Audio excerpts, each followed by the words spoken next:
And there's a way that God begins to undo all these errors that have built up over the years, and it's through different experiences and seasons He puts us. Because we saw what Jesus Christ said. He said, with patience, you shall possess your souls. So that begs the question, don't I possess my soul? That's a very, very deep word here. I mean, God connecting patience with us possessing our souls. Indeed. And also us receiving the promise. Indeed. But in this day and time, everybody wants a microwave walk with God. Walk with God.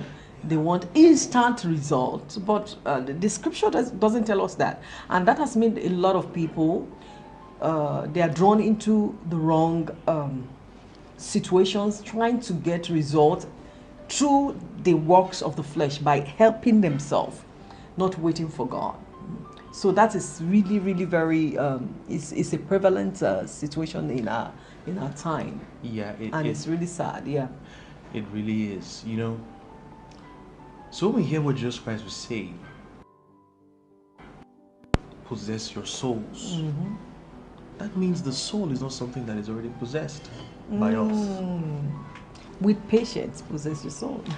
Because these very scriptures take us back to, I think, Exodus or Joshua, when God told the Israelites, behold, 7 nations mightier than you, go forth and possess your possessions. And recognize that was their promise, the promised land. Their promised land was occupied by their enemies, the Amalekites, the Jebusites, the Canaanites, the Girgashites, etc., etc. As much as that is a historical account of what happened with Israel, the Bible is a spiritual book. Yeah. And every single story, though it's history that we look and read about and compare and contrast, but also it speaks of internal realities within us. It's always a type of. It's a typology.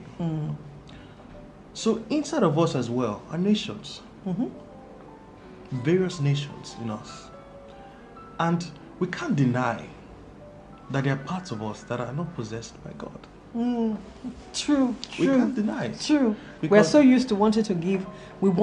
Oftentimes we're like, okay, God, I can give you this area, but just let me have this area. I just want to be me in this area. Because it's so easy for one with the mouth to claim, Jesus is Lord over my life. Jesus is Lord over everything. But just and the reaction that comes out, you know that, hey, Jesus that is not area, maybe in the area of their, it's the boss and the patience. They are not patient in an area, then you see anger come out, you see annoyance, you see resentment, bitterness, everything just begins to, spring up, and you're like, hey. So oftentimes God will now throw us in situations that will try us in those areas that we have not really released to Him. Indeed. And He will make us to be so irritated in those areas, and we'll keep having to submit to be patient. We have to teach us through some hard circumstances or situations sometimes. Even the Bible says Jesus Christ learned obedience by the things which He suffered. His own type of obedience might not be the same like cause that we are dealing with, but then even the Bible says He was tempted in every way that we were, but yet He did not sin. So that is the only difference. There's nothing Christ was not tempted with, but ultimately He was able to submit to God by obeying God. And sometimes God allows us to be tried like that. Yeah? Yeah. So looking at everything, we can't deny that there are still some parts of us that are occupied by the Jebusites. Some spirits. 100%. This is just the reality. Let's be honest. The part of me that wants to lie can't be Jesus Christ. Do you understand? the father of all lies. It's not Jesus. It's the enemy. It's know what I'm Satan. saying? So if well, that's true. If we have to face reality. This is the reality. We can't deny it. Oh, wow. The part of me that has been offended by someone and I'm not resentful and I don't forgive, this can't be Jesus Christ. This is another dominion. And when we try to forgive and we see that we can't forgive, that tells us that we don't have the power over that thing. Because if we had the power over it, we can say, I will forgive. But really, let's check the reality. How hard is it to forgive someone that has really etched a wound in our heart? All these various things we have, how hard is it to have dominion over them? So it tells us that really there's an internal warfare. So what is this work of patience that God wrought in us in order to produce this possession of our land? Because we can't deny that our land is occupied. The land of It is our... of our own being. It's occupied by all kinds of rulers. Well, all kinds of All kinds. rulers. Pride is a ruler. Oh.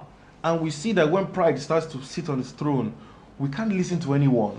Say, how dare you? Me? What? You talk to me like this? You know? That's not Jesus Christ.